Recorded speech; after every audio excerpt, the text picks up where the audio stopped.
नमस्कार दोस्तों। तो आइए आलोका एजुकेशन चैनल पर आप सभी लोगों का स्वागत है। दोस्तों आज हम आप लोगों के सामने कुछ महत्वपूर्ण प्रश्नों को लेकर आया हूं जो कि परीक्षा की दृष्टि से अति महत्वपूर्ण है। तो ध्यान दीजिए, पहला क्वेश्चन आप लोगों के सामने है। राष्ट्रपति को उसके कार्यों के संरक्षण में सहायता तथा प्रबंधना देने के लिए एक मंत्रिपरिषद होगी जिसका प्रधान प्रधानमंत्री होगा। किस अनुच्छेद में कहा गया है? तो अनुच्छेद 74(1) में ये बात कही गई है। अनुच्छेद 74(1) में ये बात गई है कि राष्ट्रपति को उसके कार्यों के संचालन, या संरक्षण नहीं है, संचालन है। क्या है? संचालन है।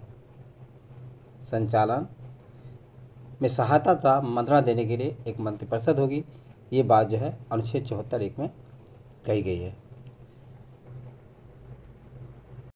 दूसरी बात दोस्तों ध्यान रखिए कि राष्ट्रपति के प्रसाद पर्यंत मंत्रीगण जो होते हैं राष्ट्रपति के प्रसाद पर्यंत अपना पद धारण करते हैं। किसके? राष्ट्रपति के प्रसाद पर्यंत जो है अपना पद धारण करते हैं, अपना पद धारण करते हैं। कौन? मंत्रीगण। यानी मंत्रीगण के जो है राष्ट्रपति के प्रसाद पर्यंत पद धारण करते हैं। मंत्रिपरिषद सामूहिक रूप से लोकसभा के प्रति उत्तरदायी होती है। क्या होती है? मंत्रिपरिषद जो है सामूहिक रूप से लोकसभा के प्रति उत्तरदायी होती है। किसके प्रति? लोकसभा के प्रति उत्तरदायी होती है। ये बात किस अनुच्छेद में कही गई है? तो ये बात जो है अनुच्छेद 75(3) में कही गई है। किसमें? अनुच्छेद 75(3) में 75 क्लास 3 में ये बात कही गई है कि मंत्रिपरिषद जो है सामूहिक रूप से लोकसभा के प्रति उत्तरदायी होगी। अनुच्छेद 75(3) में ये बात कही गई है। कोई व्यक्ति संसद के किसी सदन का सदस्य न होने पर भी मंत्री बन सकता है। हाँ, बन सकता है, परंतु क्या है, उसे 6 माह के अंदर संसद की सदस्यता ग्रहण करनी होगी। कितने माह तक? 6 माह।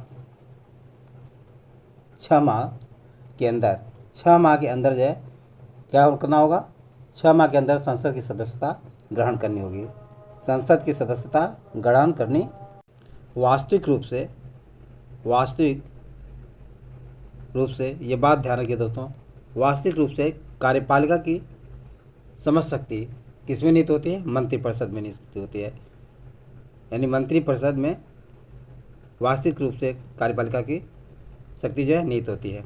राष्ट्रपति को केवल सैद्धांतिक अधिकार दिए गए हैं, लेकिन इसमें रियल में वास्तविक शक्ति किसके पास होती है? मंत्रिपरिषद के पास होती है। सिर्फ भारत सरकार का सर्वोच्च शासकीय अधिकारी कौन होता है? तो भारत का सर्वोच्च, कौन सा? सर्वोच्च शासकीय अधिकारी। ये बातें रखिए तो भारत सरकार का सर्वोच्च शासकीय अधिकारी भारत का मंत्रिमंडल सचिव होता है। भारत का मंत्रिमंडल सचिव होता है। भारत का मंत्रिमंडल सचिव होता है। भारत सरकार का सर्वोच्च शासकीय अधिकारी कौन होता है? तो ये बात रखिए, ध्यान रखिए कि भारत का मंत्रिमंडल सचिव जो है भारत सरकार का सर्वोच्च शासकीय पदाधिकारी होता है। नेक्स्ट क्वेश्चन है, किस सदन के, ध्यान रखिए दोस्तों, किस सदन के सदस्यों द्वारा बहुमत से अविश्वास प्रस्ताव पारित कर देने पर मंत्रिपरिषद को त्यागपत्र देना पड़ता है? तो लोकसभा सदस्यों द्वारा यदि बहुमत से अविश्वास प्रस्ताव पारित कर दिया जाता है तो मंत्रिपरिषद जो है अपने पद से त्याग दे देती है। आप लोगों को ये बात पता होगा सर दोस्तों, आप लोगों को ये सत्य भी पता है कि संसदीय शासन प्रणाली, भारत में संसदीय शासन प्रणाली की व्यवस्था है। क्या है?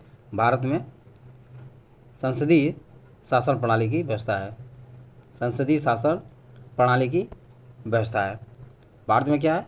संसदीय शासन प्रणाली की व्यवस्था है। और प्रधानमंत्री की नियुक्ति राष्ट्रपति के द्वारा, पर ध्यान रखिए दोस्तों, प्रधानमंत्री की नियुक्ति जो है राष्ट्रपति के द्वारा अनुच्छेद 75(1) यानी राष्ट्रपति के द्वारा अनुच्छेद 75 क्लास 1 के तहत की जाती है। प्रश्न उठता है कि राष्ट्रपति जो है किस अनुच्छेद के तहत प्रधानमंत्री की नियुक्ति करता है। तो राष्ट्रपति अनुच्छेद 75(1) के तहत जो है प्रधानमंत्री की नियुक्ति करता है। अनुच्छेद 75(2) के तहत यह कहा गया कि मंत्री पद राष्ट्रपति के प्रसाद पर्यंत अपना पद धारण करेगा। अनुच्छेद 75(2) यानी 75 क्लास 2 में यह भी बात कही गई है कि मंत्री राष्ट्रपति के प्रसाद पर्यंत अपना पद धारण करेंगे। क्या करेंगे? मंत्री जो है राष्ट्रपति के प्रसाद पर्यंत जो है अपना पद धारण करेंगे। और बातें जानिए। अविश्वास प्रस्ताव, भर्त्सना प्रस्ताव, विश्वास प्रस्ताव तथा स्थगन प्रस्ताव में से कौन सा एक प्रस्ताव भारत में मंत्रिपरिषद रख सकती है? ध्यान रखिए दोस्तों, विश्वास प्रस्ताव केवल मंत्रिपरिषद जो है रख सकती है। कौन सा?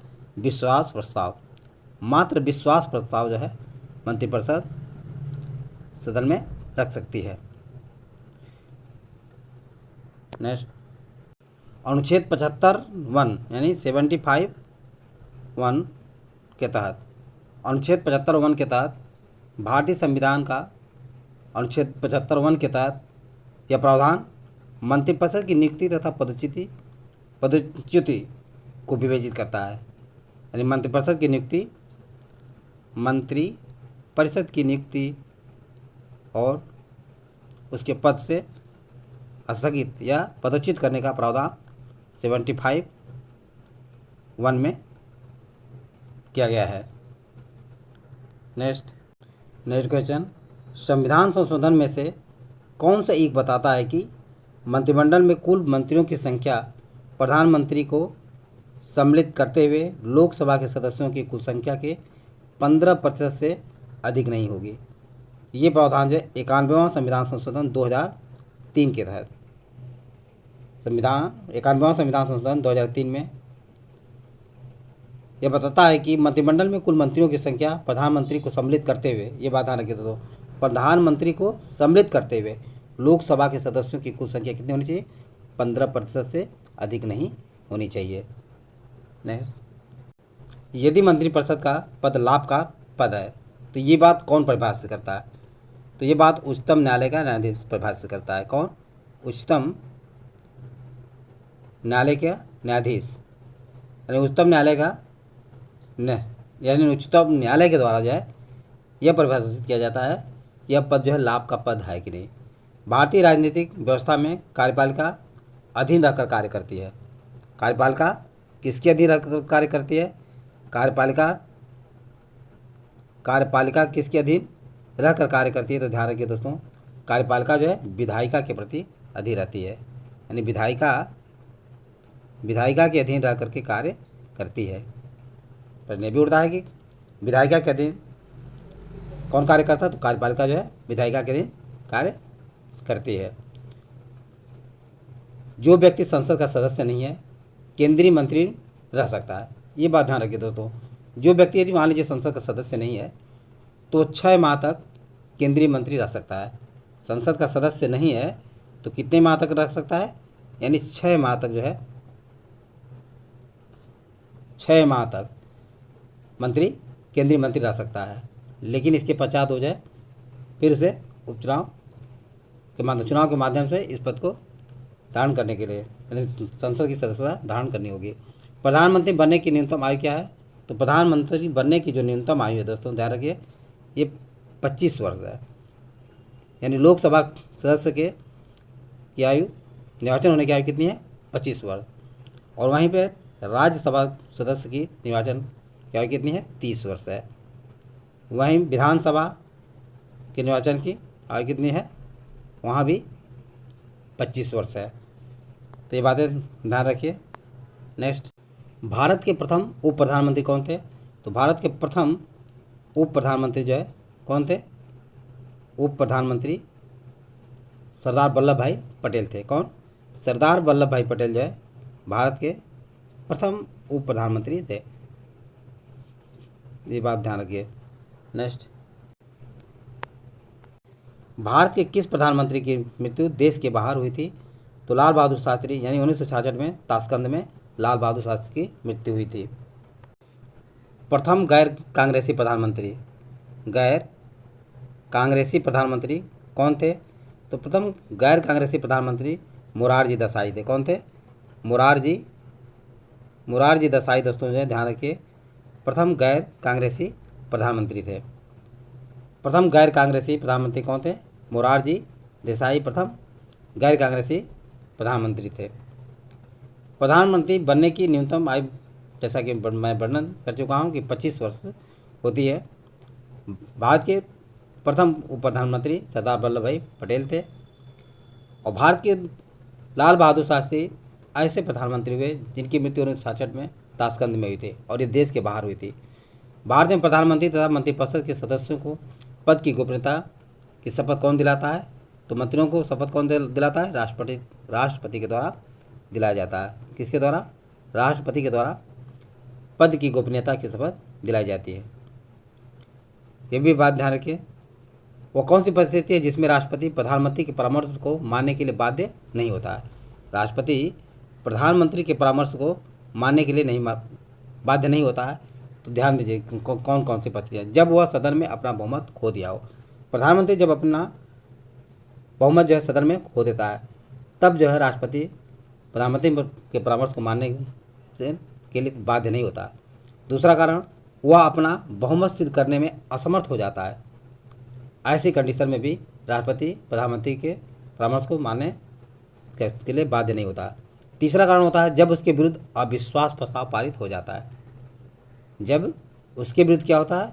अविश्वास प्रस्ताव पारित हो जाता है, तब भी जो है राष्ट्रपति प्रधानमंत्री के प्रस्ताव को या परामर्श को मानने के लिए बाध्य नहीं होता। चौथा कारण है जब वह लोकसभा के समक्ष जाने से इनकार कर देता है। ये 4 कारण हैं, आप लोग विशेष रूप से ध्यान रखिए। अनुच्छेद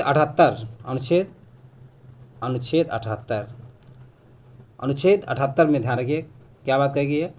अनुच्छेद 78 के अनुसार राष्ट्रपति को जानकारी देना प्रधानमंत्री का कर्तव्य होता है।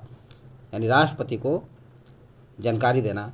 प्रश्न उठता है कि किस अनुच्छेद के तहत जो है प्रधानमंत्री राष्ट्रपति को जानकारी देता है? तो अनुच्छेद 78 के तहत जो है प्रधानमंत्री राष्ट्रपति को जानकारी देता है।